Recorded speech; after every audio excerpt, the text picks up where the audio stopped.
Hi, Assalamu alaikum. I'm Irfan Khairi from IK Institute of Business, and today I'm with a good friend of mine, my brother Harun Rashid, all the way from London. Harun, Assalamu alaikum. How are you? Wa alaikum salam, Irfan. How are you doing? Doing good. How's the weather in London? It's actually fantastic. It's not Really? raining for a change. Yes. And Harun is an entrepreneur and an investor, a speaker, and one of Harun's awesome business is actually he's the founder of Islamic Design House, sells women's and children's apparel globally. Am I correct? That's right. Yes, it's called Islamic Design House, and we sell Islamic clothing to the Muslim market in particular. Yeah. So, Harun, I'm looking forward to your talk in the Empowered Summit, which is going to be on the 9th and the 10th of October at the Dubai World Trade Center soon. So, what are you going to share with the audience that day? Right. Okay. So basically, I'll obviously talk a lot about how to build a brand, and in particular, an e-commerce brand. Hmm. How to grow and create a physical empire. Essentially, alhamdulillah, I've been very fortunate to have been in business for the last 15 years, and over the last 10 years, built a brand which is in Islamic fashion and retail brand. We distribute in about 60 plus countries around the world. We Wow. have 20 plus international retail franchises. Just 2 days ago, I was in Cairo visiting. We have three retail franchises in Cairo. So one of the areas that I will be specifically focusing on is how to scale and grow your business through the business franchise format model. And I'll be explaining how to do that. And anybody who's in either physical product or even digital product actually can grow their business exponentially and grow their brand globally by adopting the business franchise formatting model. And I'll be going and explaining more detail how to go about doing that. That is awesome, man. I'm looking forward for that. Yeah, And Harun, yeah, sometimes as an entrepreneur like myself, sometimes that we have this problem of we want to scale, but we are so afraid of letting things go. We are afraid of yeah. delegating things, thinking that the work that needs to be done, we have to do it ourselves. What would be your advice to people like this, including myself? Yeah, I mean, the thing is, delegation is not abdication, right? Because you as an individual, you have so many hours in a day and you can do so much, right? Now imagine like we all hope and wish that we can copy ourselves. There's like 10 of us and we get so Yeah, much done, right? exactly. So if you look at most, actually, in fact, all successful entrepreneurs, one of the things that they were so good at is they were really good at delegating, right? At delegating tasks. They were able to recognize other talents and skill sets and embrace those. So if you don't learn quick enough as an entrepreneur to grow a team around you of people, of highly experienced people and highly talented people, right, and learn to let go, you will not be able to grow. Simple as that. Because you will burn yourself out. You can only do so much yourself. And as a business, when it grows, at different areas of the business grows and the workload increases. At the beginning, yes, you are potentially doing everything from counting the cash to sales to marketing to following up on inventory. You're mopping the floor too. You're doing pretty much everything. And then I did that. That was what was like for me 15 years back going into office. But Yeah, me the too. moment I realized, you know what, I can't do everything, and each particular task is taking me the whole day to do, and I've got 100 tasks to do. It's a natural course that I've got to start learning to develop two core skills that I say that as an entrepreneur that you have to be super good at.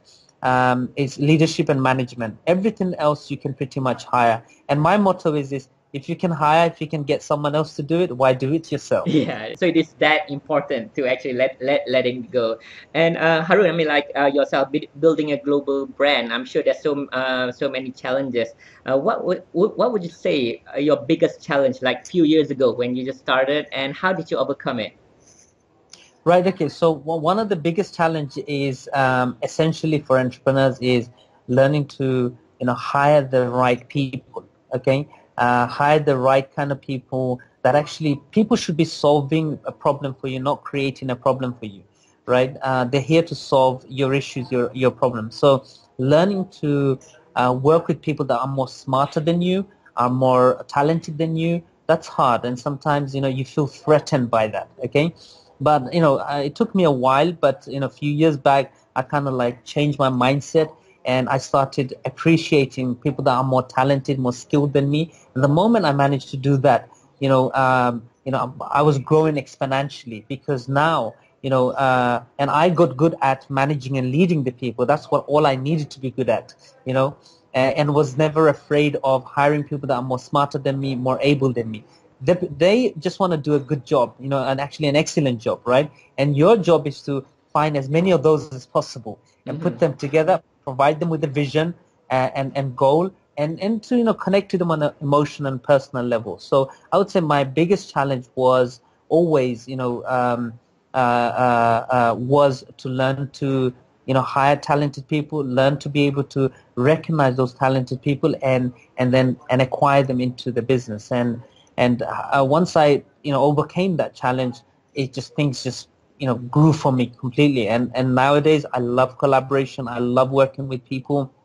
I recognize other people's talent, and it just takes a lot of stress off of my shoulders. Wow. In other words, would you agree that it's like to be successful as an entrepreneur, we need to put our ego aside? Absolutely. Your ego has to be, you gotta put your ego aside and you gotta either decide to lead from the front or the back. And leading from the front is obviously shown by example, which I personally prefer doing that. And leading from the back is through like mentoring and coaching people, just being a bit more patient and with the people. So you got to decide what is your character, your nature.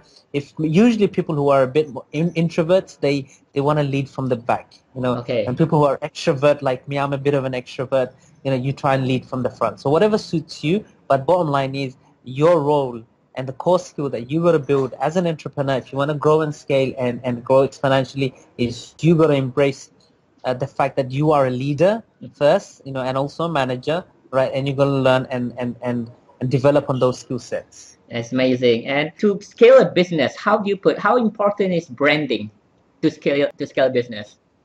I mean, I'm in fashion business, so Yeah, branding is everything, and everything.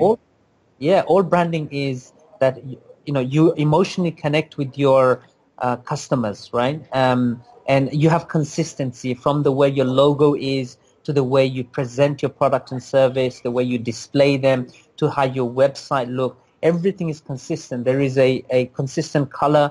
All your mediums, all your platforms, there is consistency. It's actually you are given an experience to your customer, right? And that experience has to be consistent, right?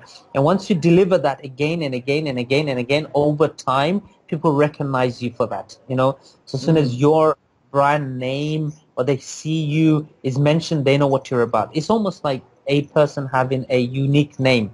So when I say Irfan Khairi, right, I know who Irfan is, right? When you say Harun Rashid, you know who Harun Rashid is. So it's almost like a brand. It has a personality, and that personality needs to come out in all its visual representation of the brand. So be it website, photography, videos, to the physical, if it's a physical store, then your physical store, to the product, how it's packaged, how it's presented.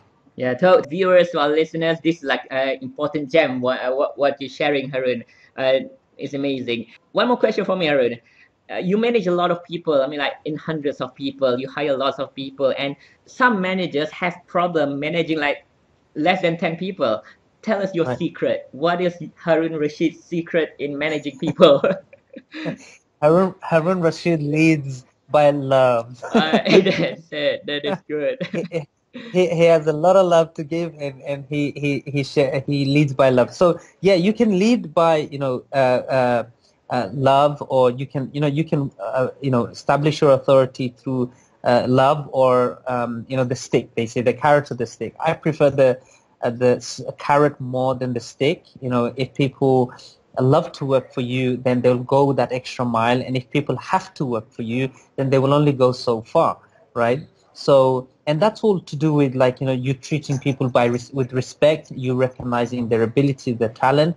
Yeah, that doesn't mean that they can do whatever they want and you're not gonna be bothered about it. No, if I see a mistake, I'll correct it immediately, right? I would never, I don't hate the individual, but or dislike the individual, but I dislike the action that they've done. So I would clearly outline that their action has a consequence on the business. It has consequence on other people's lives, X, Y, and Z, and get them to appreciate that, realize that, okay, and give them corrective solutions, right, for them to implement. And then I'll follow up with them, which is what I call health checks. So if I give somebody a task, then I set a date when I would follow up with them to make sure that they've done it, or if they're having any issues.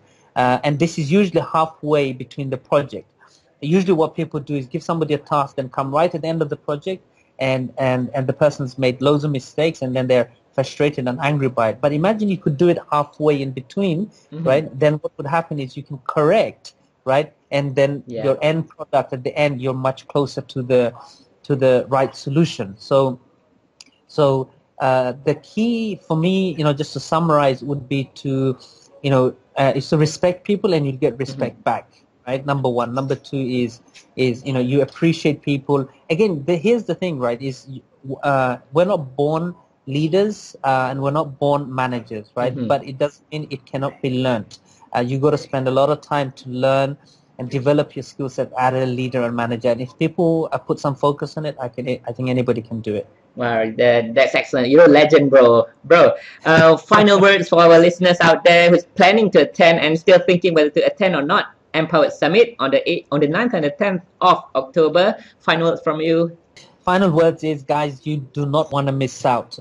Even if you come there and you just network with people, one, you're going to learn a lot of stuff. You're going to meet a lot of people who have achieved huge amounts of success, and you're going to learn from them their strategies, their blueprints that you can take away and implement. The other thing, that coming to an event where there are other people, like-minded people, is the buzz you feel, the energy and the synergy that you get. And then the third thing that would happen to you is you're going to meet people that you can collaborate with, become business partners. All my say opportunities and all my successes and all my fortunes have come from going to events and networking with people. A couple of months ago, actually earlier this year, I've co-founded the Muslim Entrepreneurs Network with my partners Harun Qureshi, who's built several multi-million dollar businesses, and Mirza, who's worth $600 million, and they all happened at a networking event. This is where we met, we interacted, we followed up, we then became partners, and now we've created a multi-million-pound business within less than a year, basically, and we're helping thousands of entrepreneurs globally, okay, because we ended up at an event. So if you want fortune to strike you, attend this event. Thank you so much, brother. I'm looking forward to see you. Get to finally meet you in Inshallah. person. Inshallah, Irfan. Likewise, I'm looking forward to meeting you in person as well. Okay, assalamualaikum, man. Talk to you Wa soon. alaikum salam. Take care, guys.